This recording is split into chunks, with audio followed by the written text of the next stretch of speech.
The Human Rights Commissioner has told SBS News that a UN visit to West Papua has not yet been granted by the Indonesian government.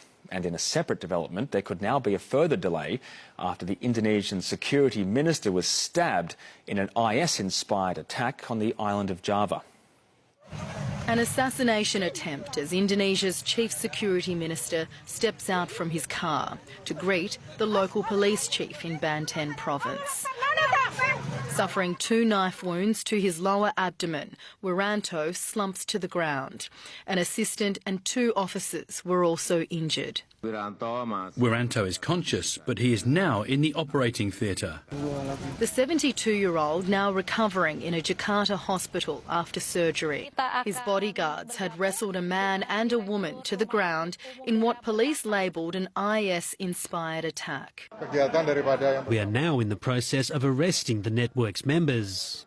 The stabbing of the former army general, who is wanted by the UN for crimes against humanity in East Timor, comes just 10 days out from the president's second inauguration.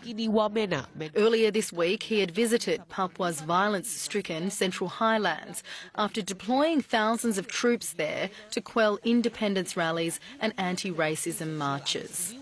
In an exclusive interview with SBS, the UN Human Rights Commissioner says her office has not yet secured a trip to the region. Probably now, with this unrest that we have been seeing, it becomes a little more difficult, but we will insist that on our interest of going there.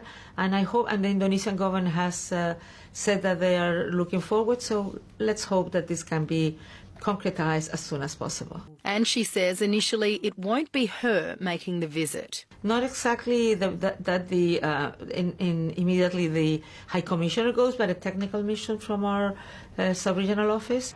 But West Papuan activists say Dr. Bachelet should witness what's going on there with her own eyes.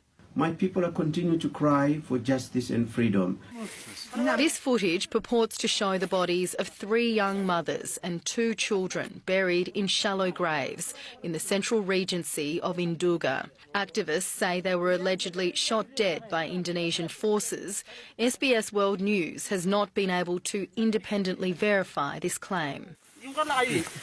Virginia Langerberg, SBS World News.